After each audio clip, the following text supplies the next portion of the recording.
物語の続きはホームページからお聞きいただけます。また、テキスト、MP3 ダウンロードも合わせてご利用ください。88thpp.com 88thpp.com Chapter 12. A Solemn Vow and Promise. It was not until the next Friday that Marilla heard the story of the flower-wreathed hat. She came home from Mrs. Lynde's and called Anne to account. "Anne, Mrs. Rachel says you went to church last Sunday with your hat rigged out ridiculous with roses and buttercups. What on earth put you up to such a caper? A pretty-looking object you must have been." "Oh. I know pink and yellow aren't becoming to me," began Anne. "Becoming fiddlesticks. It was putting flowers on your hat at all, no matter what color they were, that was ridiculous. You are the most aggravating child." "I don't see why it's any more ridiculous to wear flowers on your hat than on your dress," protested Anne. "Lots of little girls there had bouquets pinned on their dresses. What's the difference?" Marilla was not to be drawn from the safe concrete into dubious paths of the abstract. "Don't answer me back like that, Anne. It was very silly of you to do such a thing. Never let me catch you at such a trick again. Mrs. Rachel says she thought she would sink through the floor when she saw you come in all rigged out like that. She couldn't get near enough to tell you to take them off till it was too late. She says people talked about it something dreadful. Of course they would think I had no better sense than to let you go decked out like that." "Oh, I'm so sorry," said Anne, tears welling into her eyes. "I never thought you'd mind. The roses and buttercups were so sweet and pretty I thought they'd look lovely on my hat. Lots of the little girls had artificial flowers on their hats. I'm afraid I'm going to be a dreadful trial to you. Maybe you'd better send me back to the asylum." "That would be terrible. I don't think I could endure it. Most likely I would go into consumption. I'm so thin as it is, you see. But that would be better than being a trial to you." "Nonsense," said Marilla, vexed at herself for having made the child cry. "I don't want to send you back to the asylum, I'm sure. All I want is that you should behave like other little girls and not make yourself ridiculous. Don't cry any more. I've got some news for you. Diana Barry came home this afternoon. I'm going up to see if I can borrow a skirt pattern from Mrs. Barry, and if you like you can come with me and get acquainted with Diana."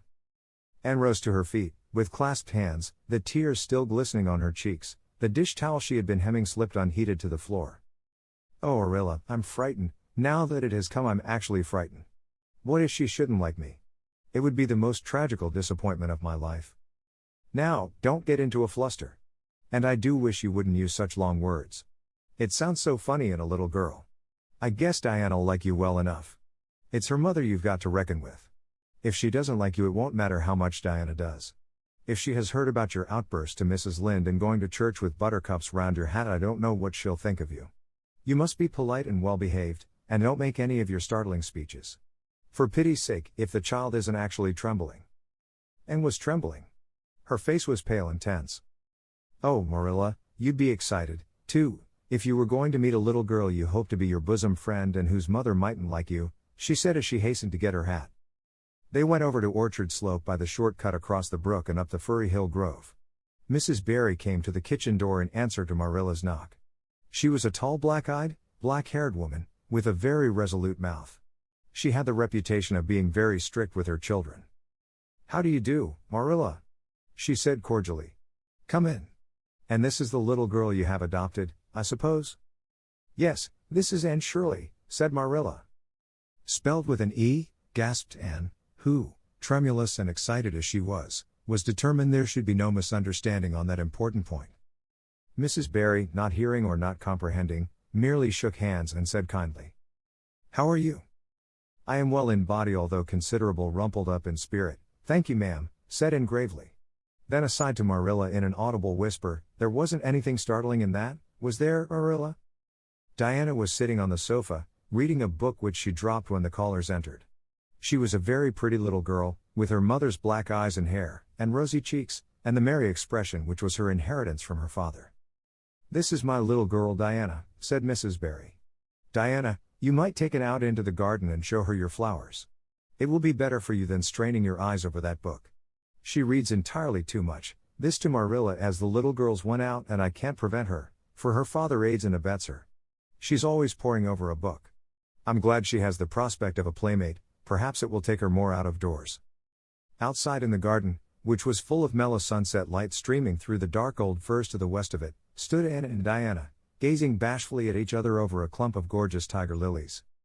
The berry garden was a bowery wilderness of flowers which would have delighted Anne's heart at any time less fraught with destiny. It was encircled by huge old willows and tall firs, beneath which flourished flowers that loved the shade. Prim, right-angled paths neatly bordered with clamshells, intersected it like moist red ribbons, and in the beds between old-fashioned flowers ran riot.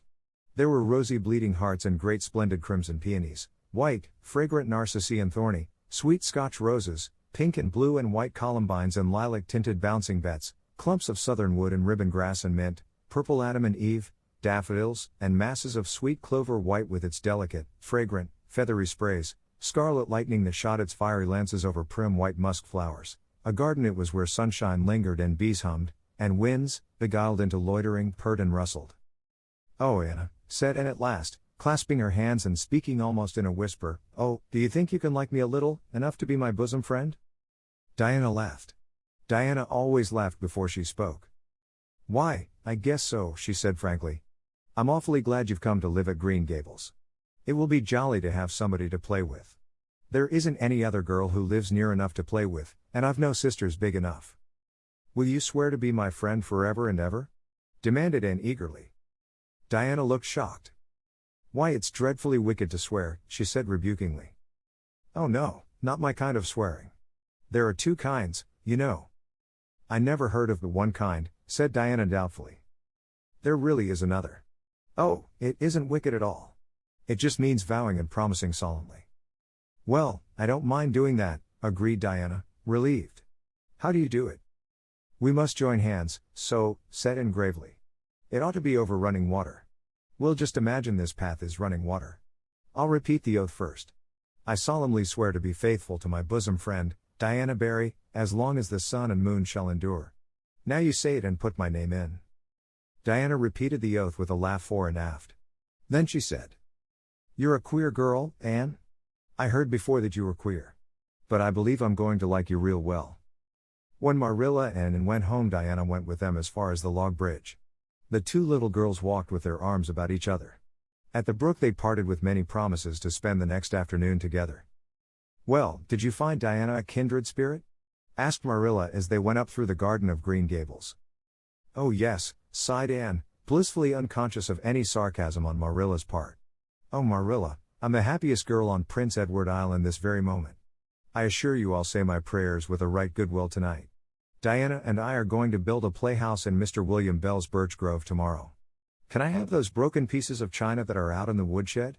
Diana's birthday is in February and mine is in March. Don't you think that is a very strange coincidence? Diana is going to lend me a book to read. She says it's perfectly splendid and tremendously exciting. She's going to show me a place back in the woods where rice lilies grow. Don't you think Diana has got very soulful eyes? I wish I had soulful eyes. Diana is going to teach me to sing a song called Nellie in the Hazel Dell. She's going to give me a picture to put up in my room. It's a perfectly beautiful picture, she says, a lovely lady in a pale blue silk dress. A sewing machine agent gave it to her. I wish I had something to give Diana. I'm an inch taller than Diana, but she is ever so much fatter. She says she'd like to be thin because it's so much more graceful, but I'm afraid she only said it to soothe my feelings. We're going to the shore some day to gather shells. We have agreed to call the spring down by the log bridge the Dryad's Bubble. Isn't that a perfectly elegant name? I read a story once about a spring called that. A dryad is sort of a grown-up fairy, I think. Well, all I hope is you won't talk Diana to death, said Marilla. But remember this in all your planning, Anne. You're not going to play all the time nor most of it. You'll have your work to do and it'll have to be done first. Anne's cup of happiness was full, and Matthew caused it to overflow. He had just got home from a trip to the store at Carmody, and he sheepishly produced a small parcel from his pocket and handed it to Anne, with a deprecatory look at Marilla. I heard you say you like chocolate sweeties, so I got you some, he said. Humphrey, sniffed Marilla. It'll ruin her teeth and stomach. There, child, don't look so dismal. You can eat those, since Matthew has gone and got them. He'd better have brought you peppermints. They're wholesomer. Don't sicken yourself eating all them at once now. Oh, indeed, I won't, said Anne eagerly. I'll just eat one tonight, Marilla. And I can give Diana half of them, can't I? The other half will taste twice as sweet to me if I give some to her. It's delightful to think I have something to give her. I will say it for the child, said Marilla when Anne had gone to her gable, she isn't stingy. I'm glad, for of all faults I detest stinginess in a child. Dear me, it's only 3 weeks since she came, and it seems as if she'd been here always. I can't imagine the place without her. Now, don't be looking I told you so, Matthew. That's bad enough in a woman, but it isn't to be endured in a man. I'm perfectly willing to own up that I'm glad I consented to keep the child and that I'm getting fond of her, but don't you rub it in, Matthew Cuthbert. Chapter 13. The Delights of Anticipation. It's time Anne was in to do her sewing, said Marilla, glancing at the clock and then out into the yellow August afternoon where everything drowsed in the heat. She stayed playing with Diana more than half an hour more and I gave her leave to, and now she's perched out there on the woodpile talking to Matthew, 19 to the dozen, when she knows perfectly well she ought to be at her work. And of course he's listening to her like a perfect ninny. I never saw such an infatuated man. The more she talks and the odder the things she says, the more he's delighted evidently. And Shirley, you come right in here this minute, do you hear me? A series of staccato taps on the west window brought Anne flying in from the yard, eyes shining, cheeks faintly flushed with pink, unbraided hair streaming behind her in a torrent of brightness. Oh, Marilla, she exclaimed breathlessly, there's going to be a Sunday school picnic next week, in Mr. Harmon Andrews's field, right near the Lake of Shining Waters. And Mrs. Superintendent Bell and Mrs. Rachel Lynde are going to make ice cream, think of it, Marilla, ice cream. And, oh, Marilla, can I go to it? Just look at the clock, if you please, Anne. What time did I tell you to come in? 2 o'clock, but isn't it splendid about the picnic, Marilla? Please can I go? Oh, I've never been to a picnic, I've dreamed of picnics, but I've never. Yes, I told you to come at 2 o'clock. And it's 2:45. I'd like to know why you didn't obey me, Anne. Why, I meant to, Marilla, as much as could be. But you have no idea how fascinating Idlewild is. And then, of course, I had to tell Matthew about the picnic. Matthew is such a sympathetic listener. Please can I go? You'll have to learn to resist the fascination of idle whatever you call it. When I tell you to come in at a certain time I mean that time and not half an hour later. And you needn't stop to discourse with sympathetic listeners on your way, either. As for the picnic, of course you can go. You're a Sunday school scholar, and it's not likely I'd refuse to let you go when all the other little girls are going. But, faltered Anne, Diana says that everybody must take a basket of things to eat. I can't cook, as you know, Marilla, and I don't mind going to a picnic without puffed sleeves so much, but I'd feel terribly humiliated if I had to go without a basket. It's been preying on my mind ever since Diana told me. Well, it needn't prey any longer. I'll bake you a basket. Oh, you dear good Marilla. Oh, you are so kind to me. Oh, I'm so much obliged to you. Getting through with her o's and cast herself into Marilla's arms and rapturously kissed her sallow cheek.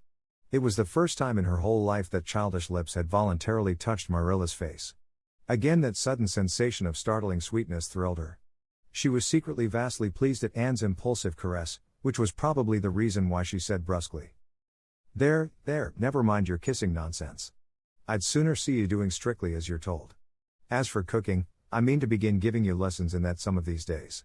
But you're so feather-brained, Anne, I've been waiting to see if you'd sober down a little and learn to be steady before I begin.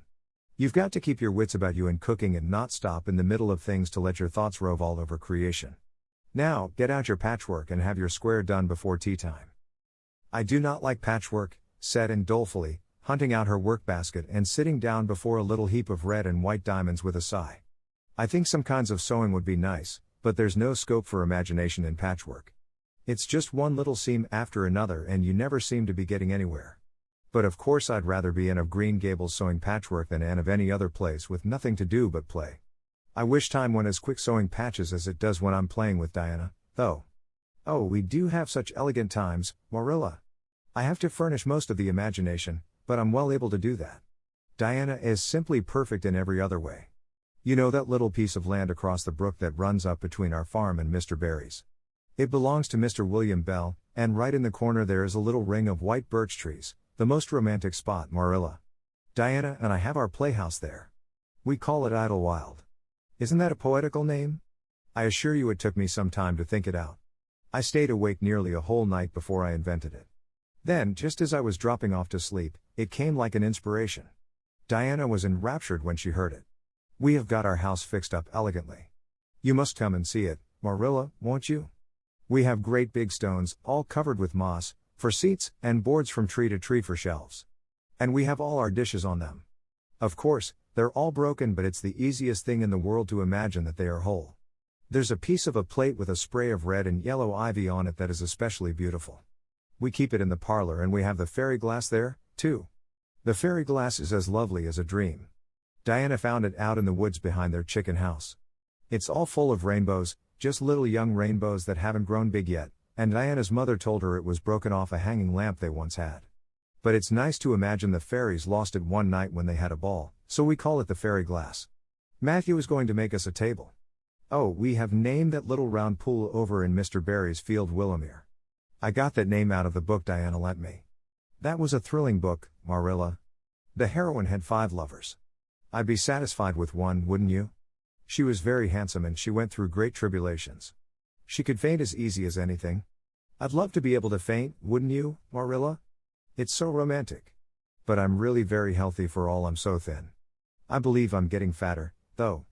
Don't you think I am? I look at my elbows every morning when I get up to see if any dimples are coming. Diana is having a new dress made with elbow sleeves. She is going to wear it to the picnic. Oh, I do hope it will be fine next Wednesday. I don't feel that I could endure the disappointment if anything happened to prevent me from getting to the picnic. I suppose I'd live through it, but I'm certain it would be a lifelong sorrow. It wouldn't matter if I got to 100 picnics in after years, they wouldn't make up for missing this one. They're going to have boats on the Lake of Shining Waters, and ice cream, as I told you. I have never tasted ice cream. Diana tried to explain what it was like, but I guess ice cream is one of those things that are beyond imagination. And you have talked even on for 10 minutes by the clock, said Marilla. Now, just for curiosity's sake, see if you can hold your tongue for the same length of time. And held her tongue as desired. But for the rest of the week she talked picnic and thought picnic and dreamed picnic. On Saturday it rained and she worked herself up into such a frantic state lest it should keep on raining until and over Wednesday that Marilla made her sew an extra patchwork square by way of steadying her nerves. On Sunday Anne confided to Marilla on the way home from church that she grew actually cold all over with excitement when the minister announced the picnic from the pulpit. Such a thrill as went up and down my back, Marilla. I don't think I'd ever really believed until then that there was honestly going to be a picnic. I couldn't help fearing I'd only imagined it. But when a minister says a thing in the pulpit you just have to believe it. You set your heart too much on things, Anne, said Marilla, with a sigh. I'm afraid there'll be a great many disappointments in store for you through life. Oh Marilla, looking forward to things is half the pleasure of them, exclaimed Anne. You mayn't get the things themselves, but nothing can prevent you from having the fun of looking forward to them. Mrs. Lynde says, blessed are they who expect nothing for they shall not be disappointed. But I think it would be worse to expect nothing than to be disappointed. Marilla wore her amethyst brooch to church that day as usual. Marilla always wore her amethyst brooch to church. She would have thought it rather sacrilegious to leave it off, as bad as forgetting her Bible or her collection dime. That amethyst brooch was Marilla's most treasured possession. A seafaring uncle had given it to her mother who in turn had bequeathed it to Marilla. It was an old-fashioned oval, containing a braid of her mother's hair, surrounded by a border of very fine amethysts. Marilla knew too little about precious stones to realize how fine the amethysts actually were, but she thought them very beautiful and was always pleasantly conscious of their violet shimmer at her throat, above her good brown satin dress, even although she could not see it. And had been smitten with delighted admiration when she first saw that brooch. Oh Marilla, it's a perfectly elegant brooch. I don't know how you can pay attention to the sermon or the prayers when you have it on. I couldn't, I know. I think amethysts are just sweet. They are what I used to think diamonds were like. Long ago, before I had ever seen a diamond, I read about them and I tried to imagine what they would be like. I thought they would be lovely glimmering purple stones. When I saw a real diamond in a lady's ring one day I was so disappointed I cried. Of course, it was very lovely but it wasn't my idea of a diamond. Will you let me hold the brooch for 1 minute, Marilla? Do you think amethysts can be the souls of good violets? Chapter 14. Anne's Confession. On the Monday evening before the picnic Marilla came down from her room with a troubled face. Anne, she said to that small personage, who was shelling peas by the spotless table and singing, Nellie of the Hazel Dell with a vigor and expression that did credit to Diana's teaching, did you see anything of my amethyst brooch? I thought I stuck it in my pincushion when I came home from church yesterday evening, but I can't find it anywhere. I saw it this afternoon when you were away at the Aid Society, said Anne, a little slowly. I was passing your door when I saw it on the cushion, so I went in to look at it. Did you touch it? Said Marilla sternly. Why yes, admitted Anne, I took it up and I pinned it on my breast just to see how it would look. You had no business to do anything of the sort. It's very wrong in a little girl to meddle. You shouldn't have gone into my room in the first place, and you shouldn't have touched a brooch that didn't belong to you in the second. Where did you put it? Oh, I put it back on the bureau. I hadn't it on a minute. Truly, I didn't mean to meddle, Marilla. I didn't think about its being wrong to go in and try on the brooch, but I see now that it was, and I'll never do it again. That's one good thing about me. I never do the same naughty thing twice. You didn't put it back, said Marilla. That brooch isn't anywhere on the bureau. You've taken it out or something, Anne. I did put it back, said Anne quickly, pertly, Marilla thought. I don't just remember whether I stuck it on the pincushion or laid it in the china tray. But I'm perfectly certain I put it back. I'll go and have another look, said Marilla, determining to be just. If you put that brooch back, it's there still. If it isn't, I'll know you didn't, that's all. Marilla went to her room and made a thorough search, not only over the bureau but in every other place she thought the brooch might possibly be. It was not to be found, and she returned to the kitchen. Anne, the brooch is gone. By your own admission, you were the last person to handle it. Now, what have you done with it? Tell me the truth at once. Did you take it out and lose it? No, I didn't, said Anne solemnly, meeting Marilla's angry gaze squarely. I never took the brooch out of your room, and that is the truth, if I was to be led to the block for it, although I'm not very certain what a block is. So there, Marilla. And so there was only intended to emphasize her assertion, but Marilla took it as a display of defiance. I believe you are telling me a falsehood, Anne, she said sharply. I know you are. There now, don't say anything more unless you are prepared to tell the whole truth. Go to your room and stay there until you are ready to confess. Will I take the peas with me? Said Anne meekly. No, I'll finish shelling them myself. Do as I bid you. When Anne had gone, Marilla went about her evening tasks in a very disturbed state of mind. She was worried about her valuable brooch. What if Anne had lost it? And how wicked of the child to deny having taken it, when anybody could see she must have. With such an innocent face, too. I don't know what I wouldn't sooner have had happen, thought Marilla, as she nervously shelled the peas. Of course, I don't suppose she meant to steal it or anything like that. She's just taken it to play with or help along that imagination of hers. She must have taken it, that's clear, for there hasn't been a soul in that room since she was in it, by her own story, until I went up tonight. And the brooch is gone, there's nothing surer.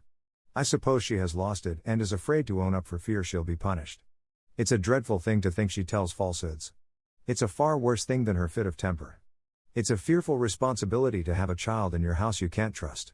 Slyness and untruthfulness, that's what she has displayed. I declare I feel worse about that than about the brooch.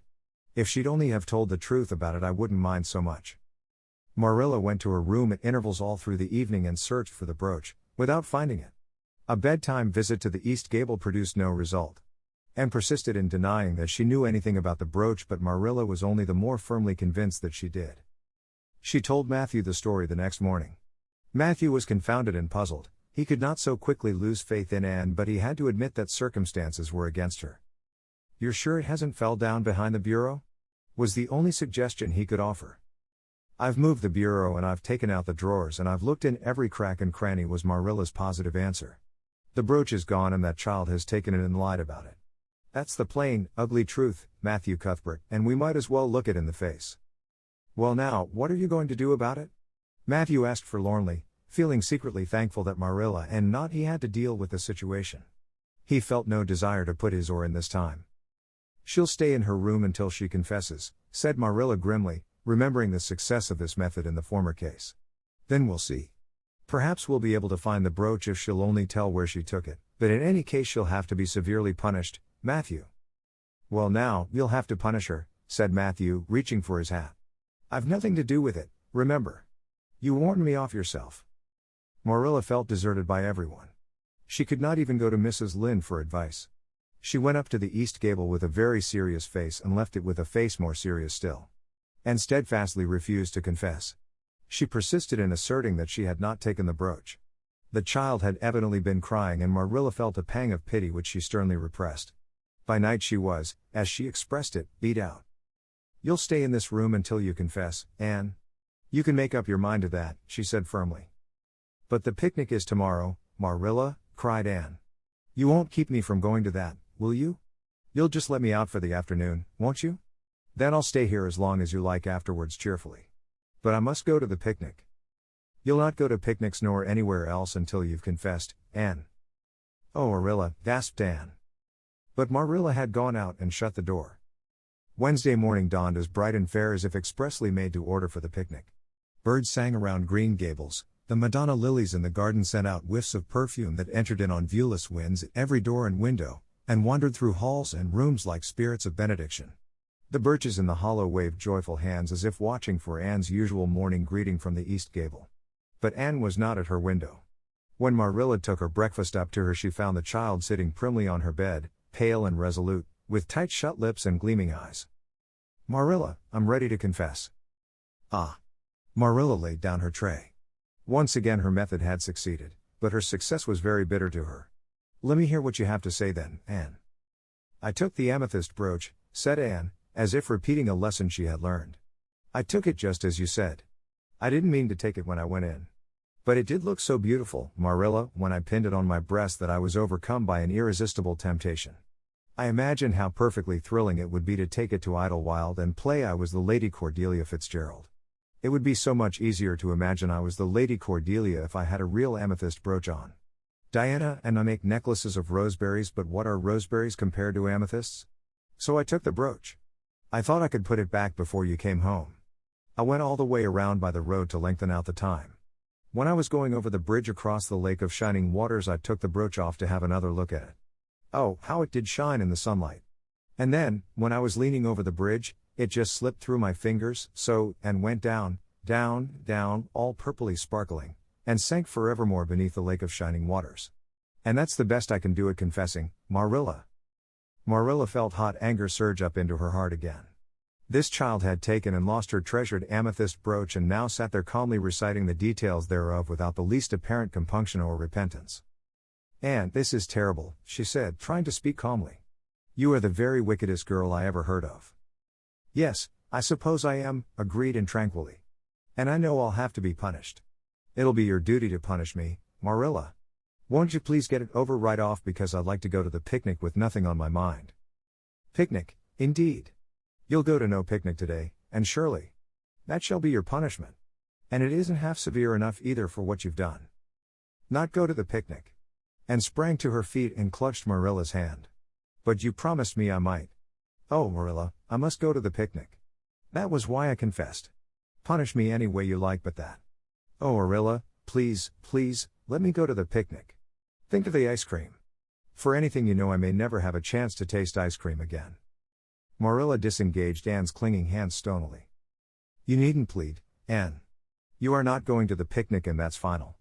No, not a word. Anne realized that Marilla was not to be moved. She clasped her hands together, gave a piercing shriek, and then flung herself face downward on the bed, crying and writhing in an utter abandonment of disappointment and despair. For the land's sake, gasped Marilla, hastening from the room. I believe the child is crazy. No child in her senses would behave as she does. If she isn't, she's utterly bad. Oh dear, I'm afraid Rachel was right from the first. But I've put my hand to the plow and I won't look back. That was a dismal morning.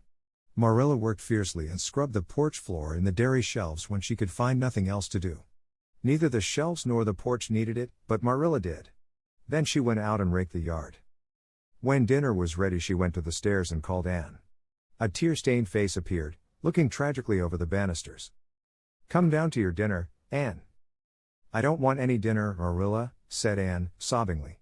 I couldn't eat anything. My heart is broken. You'll feel remorse of conscience someday, I expect, for breaking it, Marilla, but I forgive you. Remember when the time comes that I forgive you. But please don't ask me to eat anything, especially boiled pork and greens. Boiled pork and greens are so unromantic when one is in affliction. Exasperated, Marilla returned to the kitchen and poured out her tale of woe to Matthew, who, between his sense of justice and his unlawful sympathy with Anne, was a miserable man. Well now, she shouldn't have taken the brooch, Marilla, or told stories about it, he admitted, mournfully surveying his plateful of unromantic pork and greens as if he, like Anne, thought it a food unsuited to crises of feeling. But she's such a little thing, such an interesting little thing. Don't you think it's pretty rough not to let her go to the picnic when she's so set on it? Matthew Cuthbert, I'm amazed at you. I think I've let her off entirely too easy. And she doesn't appear to realize how wicked she's been at all. That's what worries me most. If she'd really felt sorry, it wouldn't be so bad. And you don't seem to realize it, neither. You're making excuses for her all the time to yourself, I can see that. Well now, she's such a little thing, feebly reiterated Matthew. And there should be allowances made, Marilla. You know she's never had any bringing up. Well, she's having it now, retorted Marilla. The retort silenced Matthew if it did not convince him. That dinner was a very dismal meal. The only cheerful thing about it was Jerry Biot, the hired boy, and Marilla resented his cheerfulness as a personal insult. When her dishes were washed and her bread sponge set and her hens fed, Marilla remembered that she had noticed a small rent in her best black lace shawl when she had taken it off on Monday afternoon on returning from the ladies' aid. She would go and mend it. The shawl was in a box in her trunk. As Marilla lifted it out, the sunlight, falling through the vines that clustered thickly about the window, struck upon something caught in the shawl, something that glittered and sparkled in facets of violet light. Marilla snatched at it with a gasp. It was the amethyst brooch, hanging to a thread of the lace by its catch. Dear life and heart, said Marilla blankly, what does this mean?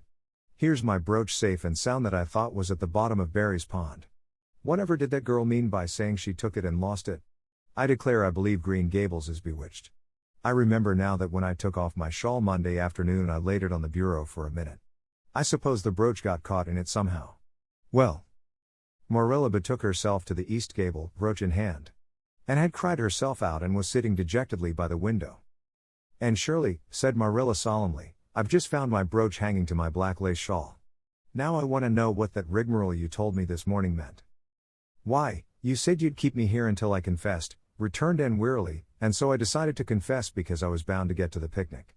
I thought out a confession last night after I went to bed and made it as interesting as I could. And I said it over and over so that I wouldn't forget it. But you wouldn't let me go to the picnic after all, so all my trouble was wasted. Marilla had to laugh in spite of herself. But her conscience pricked her. Anne, you do beat all. But I was wrong, I see that now. I shouldn't have doubted your word when I'd never known you to tell a story. Of course, it wasn't right for you to confess to a thing you hadn't done, it was very wrong to do so. But I drove you to it. So if you'll forgive me, Anne, I'll forgive you and we'll start square again. And now get yourself ready for the picnic. And flew up like a rocket. Oh Marilla, isn't it too late? No, it's only 2 o'clock. They won't be more than well gathered yet and it'll be an hour before they have tea. Wash your face and comb your hair and put on your gingham. I'll fill a basket for you. There's plenty of stuff baked in the house. And I'll get Jerry to hitch up the sorrel and drive you down to the picnic ground. Oh Marilla, exclaimed Anne, flying to the washstand. 5 minutes ago I was so miserable I was wishing I'd never been born and now I wouldn't change places with an angel. That night a thoroughly happy, completely tired out and returned to Green Gables in a state of beatification impossible to describe. Oh Marilla, I've had a perfectly scrumptious time. Scrumptious is a new word I learned today. I heard Mary Alice Bell use it. Isn't it very expressive? Everything was lovely. We had a splendid tea and then Mr. Harmon Andrews took us all for a row on the Lake of Shining Waters, 6 of us at a time. And Jane Andrews nearly fell overboard. She was leaning out to pick water lilies and if Mr. Andrews hadn't caught her by her sash just in the nick of time she'd fallen in and probably been drowned. I wish it had been me. It would have been such a romantic experience to have been nearly drowned. It would be such a thrilling tale to tell. And we had the ice cream. Words fail me to describe that ice cream. Marilla, I assure you it was sublime. That evening Marilla told the whole story to Matthew over her stocking basket. I'm willing to own up that I made a mistake, she concluded candidly, but I've learned a lesson. I have to laugh when I think of Anne's confession, although I suppose I shouldn't for it really was a falsehood. But it doesn't seem as bad as the other would have been, somehow, and anyhow I'm responsible for it. That child is hard to understand in some respects. But I believe she'll turn out all right yet. And there's one thing certain, no house will ever be dull that she's in. Chapter 15. A Tempest in the School Teapot. What a splendid day, said Anne, drawing a long breath. Isn't it good just to be alive on a day like this? I pity the people who aren't born yet for missing it. They may have good days, of course, but they can never have this one. And it's splendider still to have such a lovely way to go to school by, isn't it? It's a lot nicer than going round by the road, that is so dusty and hot, said Diana practically, peeping into her dinner basket and mentally calculating if the 3 juicy, toothsome, raspberry tarts reposing there were divided among 10 girls how many bites each girl would have. The little girls of Avonlea School always pooled their lunches, and to eat 3 raspberry tarts all alone or even to share them only with one's best chum would have forever and ever branded as awful mean the girl who did it. And yet, when the tarts were divided among 10 girls you just got enough to tantalize you. The way Anne and Diana went to school was a pretty one. Anne thought those walks to and from school with Diana couldn't be improved upon even by imagination. Going around by the main road would have been so unromantic, but to go by Lover's Lane and Willowmere and Violet Vale and the Birch Path was romantic, if ever anything was. Lover's Lane opened out below the orchard at Green Gables and stretched far up into the woods to the end of the Cuthbert farm. It was the way by which the cows were taken to the back pasture and they would halt home in winter. Anne had named it Lover's Lane before she had been a month at Green Gables. Not that lovers ever really walked there, she explained to Marilla, but Diana and I are reading a perfectly magnificent book and there's a Lover's Lane in it. So we want to have one, too. And it's a very pretty name, don't you think? So romantic. We can't imagine the lovers into it, you know. I like that lane because you can think out loud there without people calling you crazy. Anne, starting out alone in the morning, went down Lover's Lane as far as the brook. Here Diana met her, and the 2 little girls went on up the lane under the leafy arch of maples. Maples are such sociable trees, said Anne, they're always rustling and whispering to you until they came to a rustic bridge. Then they left the lane and walked through Mr. Barry's back field and past Willowmere. Beyond Willowmere came Violet Vale, a little green dimple in the shadow of Mr. Andrew Bell's big woods. Of course there are no violets there now, Anne told Marilla, but Diana says there are millions of them in spring. Oh Marilla, can't you just imagine you see them? It actually takes away my breath. I named it Violet Vale. Diana says she never saw the beat of me for hitting on fancy names for places. It's nice to be clever at something, isn't it? But Diana named the Birch Path.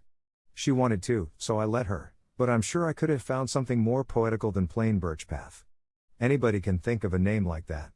But the Birch Path is one of the prettiest places in the world, Marilla. It was. Other people besides Anne thought so when they stumbled on it. It was a little narrow, twisting path, winding down over a long hill straight through Mr. Bell's woods, where the light came down sifted through so many emerald screens that it was as flawless as the heart of a diamond.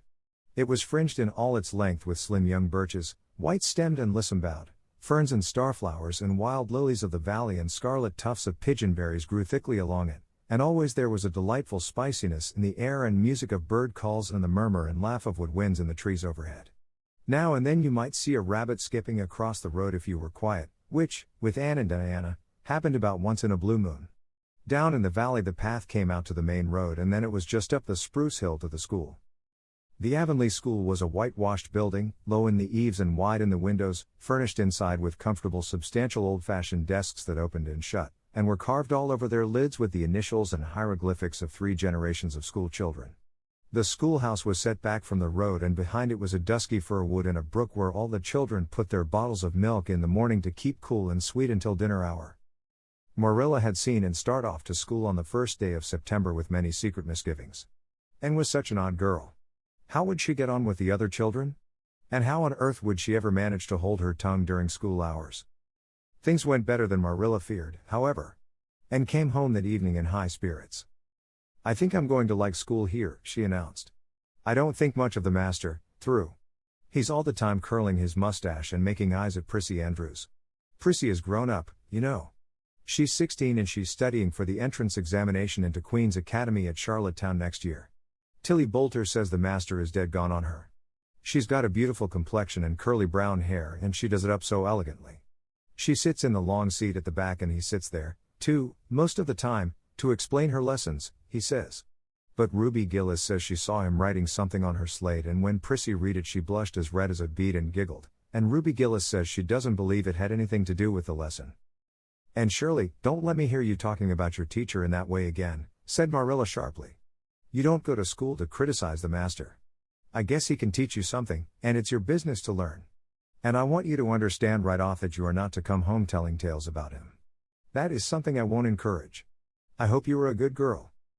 Indeed I was, said Anne comfortably. It wasn't so hard as you might imagine, either. I sit with Diana. Our seat is right by the window and we can look down to the lake of shining waters. There are a lot of nice girls in school and we had scrumptious fun playing at dinner time. It's so nice to have a lot of little girls to play with. But of course I like Diana best and always will. I adore Diana. I'm dreadfully far behind the others. They're all in the 5th book and I'm only in the 4th. I feel that it's kind of a disgrace. But there's not one of them has such an imagination as I have, and I soon found that out. We had reading and geography and Canadian history and dictation today. Mr. Phillips said my spelling was disgraceful and he held up my slate so that everybody could see it, all marked over. I felt so mortified. Marilla, he might have been politer to a stranger, I think. Ruby Gillis gave me an apple and Sophia Sloane lent me a lovely pink card with "May I see you home" on it. I'm to give it back to her tomorrow. And Tilly Boulter let me wear her bead ring all the afternoon. Can I have some of those pearl beads off the old pin cushion in the garret to make myself a ring? And oh, Marilla, Jane Andrews told me that Minnie McPherson told her that she heard Prissy Andrews tell Sarah Gillis that I had a very pretty nose. Marilla, that is the first compliment I have ever had in my life, and you can't imagine what a strange feeling it gave me. Marilla, have I really a pretty nose? I know you'll tell me the truth. Your nose is well enough, said Marilla shortly. Secretly she thought Anne's nose was a remarkable pretty one, but she had no intention of telling her so. That was 3 weeks ago and all had gone smoothly so far. And now, this crisp September morning, Anne and Diana were tripping blithely down the birch path, 2 of the happiest little girls in Avonlea. I guess Gilbert Blythe will be in school today, said Diana. He's been visiting his cousins over in New Brunswick all summer and he only came home Saturday night. He's awfully handsome, Anne. And he teases the girls something terrible. He just torments our lives out. Diana's voice indicated that she rather liked having her life tormented out than not. Gilbert Blythe, said Anne.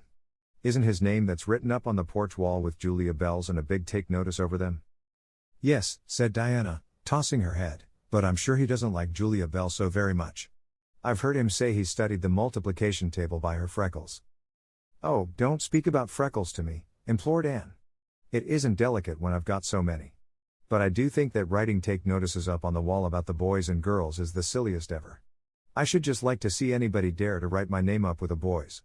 Not, of course, she hastened to add, that anybody would. And sighed. She didn't want her name written up. But it was a little humiliating to know that there was no danger of it.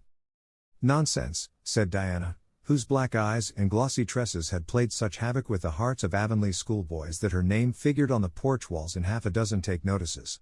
It's only meant as a joke. And don't you be too sure your name won't ever be written up. Charlie Sloane is dead gone on you.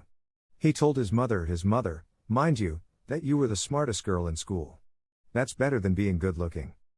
No, it isn't, said Anne, feminine to the core. I'd rather be pretty than clever. And I hate Charlie Sloane, I can't bear a boy with goggle eyes. If anyone wrote my name up with his I'd never get over it, Diana Barry. But it is nice to keep head of your class. You'll have Gilbert in your class after this, said Diana, and he's used to being head of his class, I can tell you. He's only in the 4th book although he's nearly 14.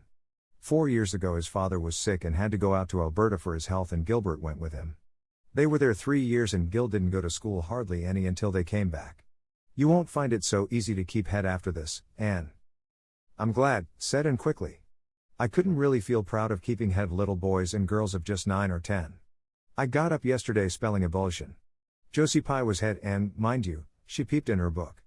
Mr. Phillips didn't see her, he was looking at Prissy Andrews, but I did. I just swept her a look of freezing scorn and she got as red as a beet and spelled it wrong after all. Those Pye girls are cheats all round, said Diana indignantly, as they climbed the fence of the main road.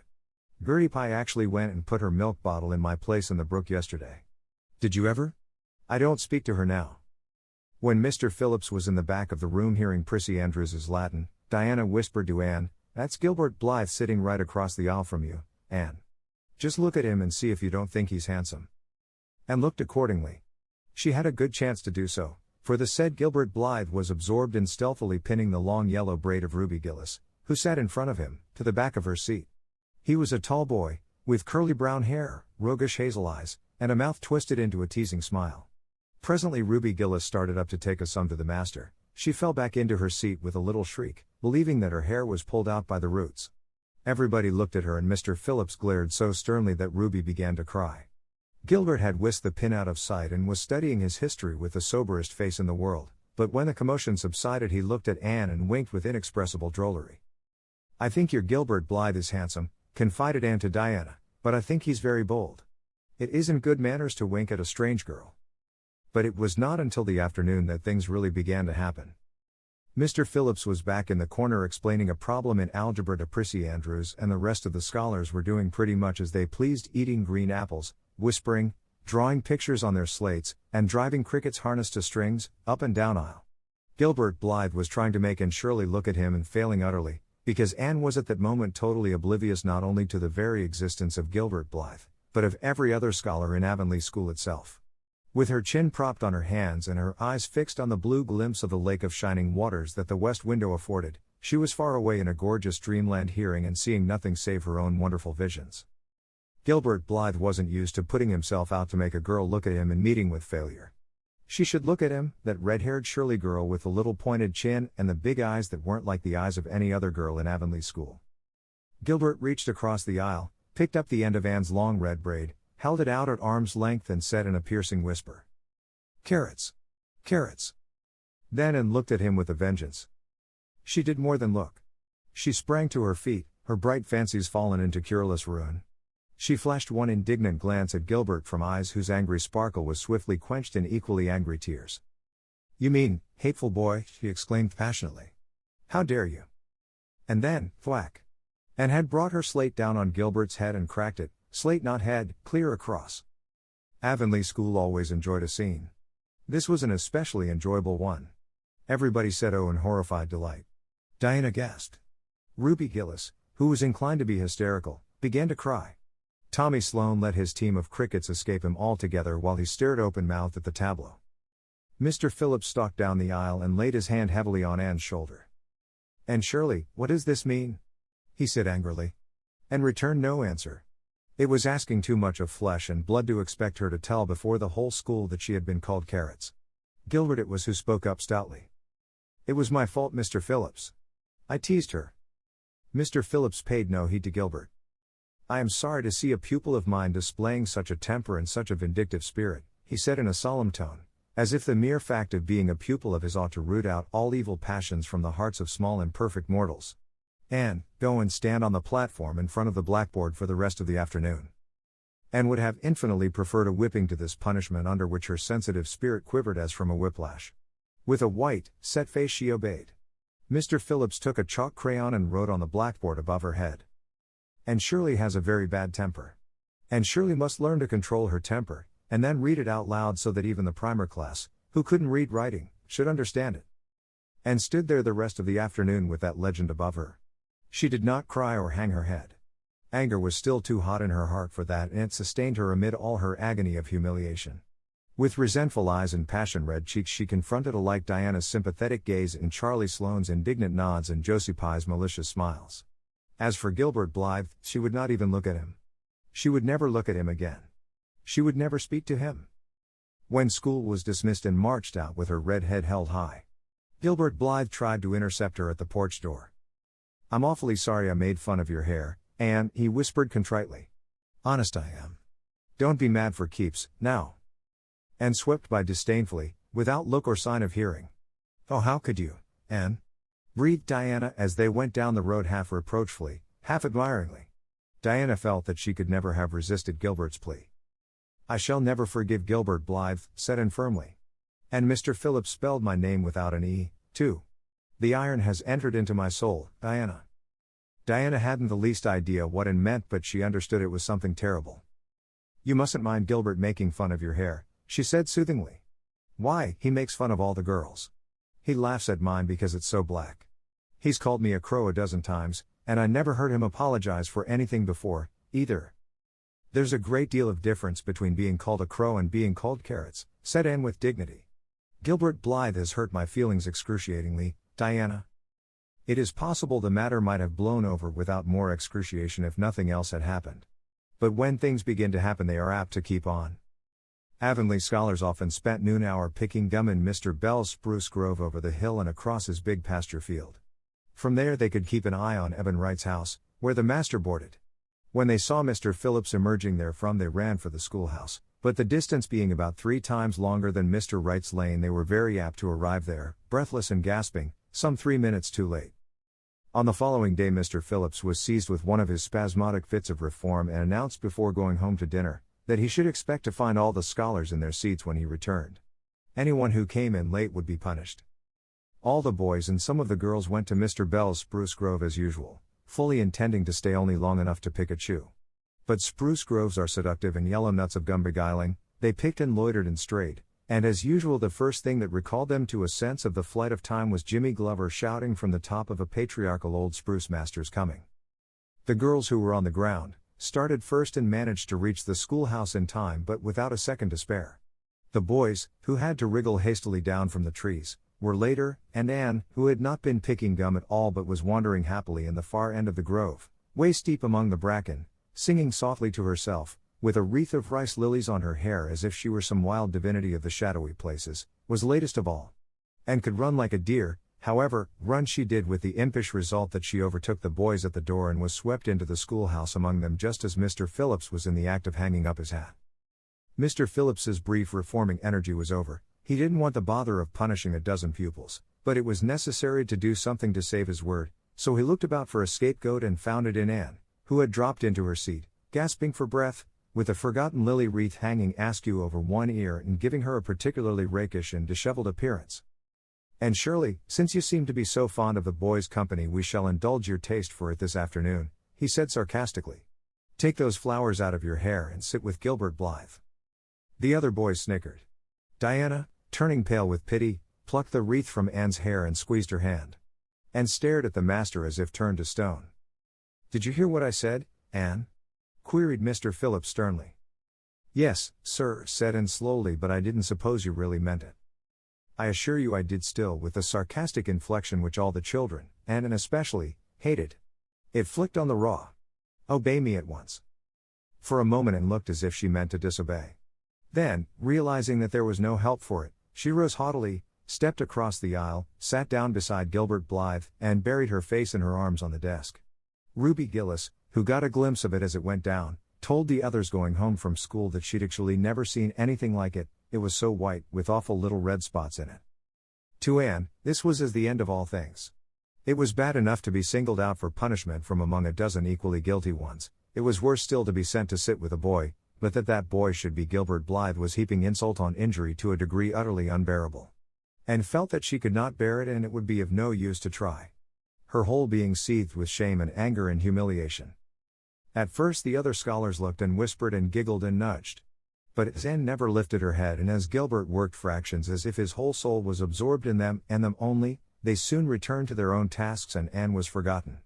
When Mr. Phillips called the history class out, Anne should have gone, but Anne did not move, and Mr. Phillips, who had been writing some verses to Priscilla before he called the class, was thinking about an obstinate rhyme still and never missed her. Once, when nobody was looking, Gilbert took from his desk a little pink candy heart with a gold motto on it, "You are sweet," and slipped it under the curve of Anne's arm. Whereupon Anne arose, took the pink heart gingerly between the tips of her fingers, dropped it on the floor, ground it to powder beneath her heel, and resumed her position without deigning to bestow a glance on Gilbert. When school went out and marched to her desk, ostentatiously took out everything therein, books and writing tablet, pen and ink, testament and arithmetic, and piled them neatly on her cracked slate. "What are you taking all those things home for, Anne?" Diana wanted to know, as soon as they were out on the road. She had not dared to ask the question before. "I am not coming back to school any more," said Anne.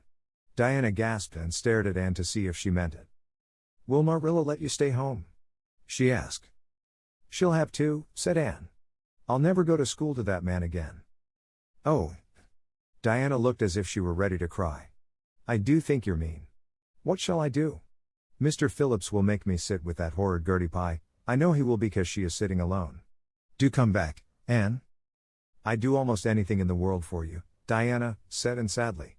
"I'd let myself be torn limb from limb if it would do you any good. But I can't do this, so please don't ask it. You harrow up my very soul. Just think of all the fun you will miss," mourned Diana. "We are going to build the loveliest new house down by the brook, and we'll be playing ball next week, and you've never played ball, Anne. It's tremendously exciting. And we're going to learn a new song. Jane Andrews is practicing it up now, And Alice Andrews is going to bring a new Pansy book next week and we're all going to read it out loud, chapter about, Down by the Brook. And you know you are so fond of reading out loud, Anne. Nothing moved Anne in the least. Her mind was made up. She would not go to school to Mr. Phillips again, she told Marilla so when she got home. Nonsense, said Marilla. It isn't nonsense at all, said Anne, gazing at Marilla with solemn, reproachful eyes. Don't you understand, Marilla? I've been insulted. Insulted fiddlesticks. You'll go to school tomorrow as usual. Oh no. Anne shook her head gently. I'm not going back, Marilla. I'll learn my lessons at home and I'll be as good as I can be and hold my tongue all the time if it's possible at all. But I will not go back to school, I assure you. Marilla saw something remarkably like unyielding stubbornness looking out of Anne's small face. She understood that she would have trouble in overcoming it, but she resolved wisely to say nothing more just then. I'll run down and see Rachel about it this evening, she thought. There's no use reasoning with Anne now. She's too worked up and I've an idea she can be awful stubborn if she takes the notion. Far as I can make out from her story, Mr. Phillips has been carrying matters with a rather high hand. But it would never do to say so to her. I'll just talk it over with Rachel. She sent 10 children to school and she ought to know something about it. She'll have heard the whole story, too, by this time. Marilla found Mrs. Lynde knitting quilts as industriously and cheerfully as usual. I suppose you know what I've come about, she said, a little shamefacedly. Mrs. Rachel nodded. About Anne's fuss in school, I reckon, she said. Tilly Boulter was in on her way home from school and told me about it. I don't know what to do with her, said Marilla. She declares she won't go back to school. I never saw a child so worked up. I've been expecting trouble ever since she started to school. I knew things were going too smooth to last. She's so high-strung. What would you advise, Rachel? Well, since you've asked my advice, Marilla, said Mrs. Lynde amiably, Mrs. Lynde dearly loved to be asked for advice. I just humor her a little at first, that's what I do. It's my belief that Mr. Phillips was in the wrong. Of course, it doesn't do to say so to the children, you know. And of course he did right to punish her yesterday for giving way to temper. But today it was different. The others who were late should have been punished as well as Anne, that's what. And I don't believe in making the girls sit with the boys for punishment. It isn't modest. Tilly Boulter was real indignant. She took Anne's part right through and said all the scholars did too. And seems real popular among them, somehow. I never thought she'd take with them so well. Then you really think I'd better let her stay home, said Marilla in amazement. Yes. That is, I wouldn't say school to her again until she said it herself. Depend upon it, Marilla, she'll cool off in a week or so and be ready enough to go back of her own accord, that's what, while, if you were to make her go back right off, dear knows what freak or tantrum she'd take next and make more trouble than ever. The less fuss made the better, in my opinion. She won't miss much by not going to school, as far as that goes. Mr. Phillips isn't any good at all as a teacher. The order he keeps is scandalous, that's what, and he neglects the young fry and puts all his time on those big scholars he's getting ready for Queen's. He'd never have got the school for another year if his uncle hadn't been a trustee, for he just leads the other two around by the nose, that's what. I declare, I don't know what education in this island is coming to. Mrs. Rachel shook her head, as much as to say if she were only at the head of the educational system of the province things would be much better managed. Marilla took Mrs. Rachel's advice and not another word was said to Anne about going back to school.